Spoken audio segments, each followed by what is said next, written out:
Hello, all poetry lovers. Welcome to my channel, Lata Singh #Leo. Today I'm here with yet another beautiful, heart touching poetry written by the nature poet. Hope you got to know.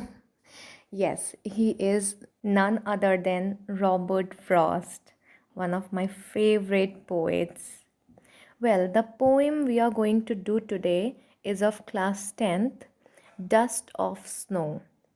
About the writer, about the poet, some more information I have already given in the form of a written document. So, first of all, let's understand a hemlock tree. What is a hemlock tree? Okay. So, here I have shared a picture also for your better understanding. Also, you need to understand that in this whole poem, there is this simple tree hemlock, there is a crow, and the poet. And the little act done by the crow changed the heart and mood of the poet, and that is the substance of this poem. So let's get started without much ado. Dust of Snow. The way a crow shook down on me the dust of snow from a hemlock tree has given my heart a change of mood and saved some part of a day I had rued. In this poem, the poet is talking about a winter's day when all the treetops were covered with snowflakes, as you can see in the picture also. The poet was walking under one such a snow covered tree, and this was a hemlock tree. Hemlock tree is usually associated with poison and toxicity, as a poison named hemlock is also made. Thus, this tree cannot be associated with anything positive. So, here you must have understood that hemlock tree is symbolism of negativity, sorrow, pain. Okay. However, the crow, he came and sat down on this tree suddenly. And because of this sudden motion, what happened? The mass of snowflakes from the top fell down on the poet's shoulder like rain. And the snowflakes were so light and small that the poet thought they looked like white and immaculate dust particles.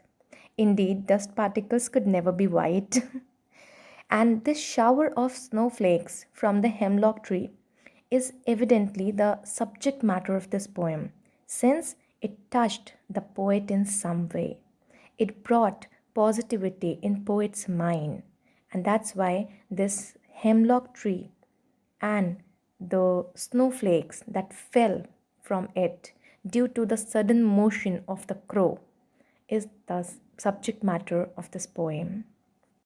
We all are well aware of this quote that a single positive thought in the morning can change your whole day, even whole life. And the theme of this poem, Dust of Snow, is also similar. That a positive act, a small act of kindness, how it changes, how it gives a change of mood, a change of heart. Robert Frost की इस छोटी सी 8 lines की poem का जो first part है, first 4 lines, वो ये message देते हैं कि कैसे एक छोटा सा काइंड एक्ट कैसे आपके मन को बदल सकता है इनटू पॉजिटिविटी, राइट। तो यहाँ पे हम देखते हैं कि एक क्रो है, वो अचानक से हेमलॉक ट्री पे आके बैठता है। It's winter season, so all the trees are covered with snow. वो पूरा स्नो से कवर्ड है, और इस हेमलॉक ट्री पे बैठने की वजह से जो सडन मोशन होता है और उसकी वजह से जो स्नोफ्लेक्स हैं जो पोएट के ऊपर गिरते हैं, उससे उसके दिल में क्या बदलाव आते हैं, और कैसे ये जो स्नोफ्लेक्स की जो बारिश होती है पोएट के ऊपर, वो उनको कैसे अफेक्ट करती है, कैसे उनको पॉजिटिविटी में टर्न करती है उनके माइंड को। This we are going to read in the second stanza. Now focus on the second stanza. Here the poet explains exactly in what way the shower of snowflakes had an effect on him. He says that it changed his mood because earlier he was sad, he was in a despairing mood, but now this shower of the snowflakes that fell on him all of a sudden, it gladdened his heart. Okay, and in addition to this, there was another effect that the shower of snowflakes had on the poet. He further says that that particular day was not very good, and he was not looking forward to it. But now he feels that the day had not been a complete waste.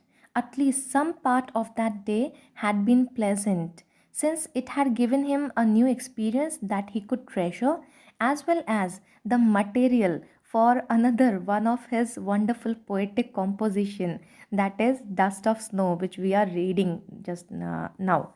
So this way the poet has got with a, with a very small act, a content for his writing.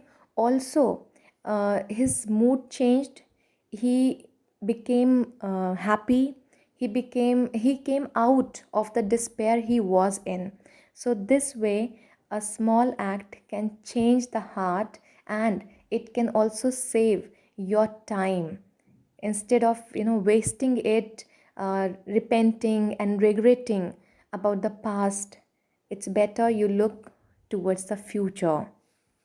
तो इस तरीके से poet describe करते हैं कि कैसे एक छोटा सा कॉमन ऑर्डिनरी सा एक्ट कैसे उसने उनका मूड बदल दिया, और उनका दिन जो पूरा का पूरा वो रिपेंट और रिग्रेट करने वाले थे अपने पेन के बारे में सोच के, वो उनका दिन का जो बाकी बचा हुआ पार्ट था वो उनका बच गया. Now he can utilise it in some creative work और in some good work. Now it's time to note down few important points which will help you to summarize the poem. The background of the poem is set in a winter's landscape where the poet was walking under a hemlock tree. He was upset as his days did not go too well, and suddenly a crow sat on a tree and shakes the tree, and the fine particles of snow fall from the tree on the poet's shoulder, on the poet. And the soft and cold touch of snow changes the poet's mood from sad to happy, and he starts feeling soothed and refreshed. And in this way, a simple moment proves to be very significant and saves rest of the day of the poet from being wasted and held in regret. And this poem describes a very simple happening in very simple words. It tells us that sometimes even a small incident may prove to be of a larger significance. And finally, in the end of the poem, the poet feels relaxed and so thankful to the nature for saving his day from being wasted in repentance, in regret. Now let's quickly complete the rhyming scheme of this poem. Well, let's focus on the last words of all the lines. The first line is ending with the word crow, and the second line is ending with the word me, and they both are not rhyming, crow and me. Okay, so let's give alphabet A to crow and alphabet B to me. And the third line ends with snow. Snow is obviously very well rhyming with crow. So again the same alphabet which we have given to crow. Okay, the first word. And the last, the fourth line ends with the word tree, and tree is also rhyming with me. So it's very simple. It goes A, B, A, B, right? And the last four lines also are similar, but they are not rhyming with the first four lines. So we have to give it the alphabet C, D, C, D. So the rhyming scheme is A, B, A, B, C, D, C, D. Easy and simple. Hope you are done. Do write your valuable suggestions in the comment section. That helps me improvise on the videos and the explanations. And do like and subscribe if you actually understood the poem and liked the explanation. Thank you so much.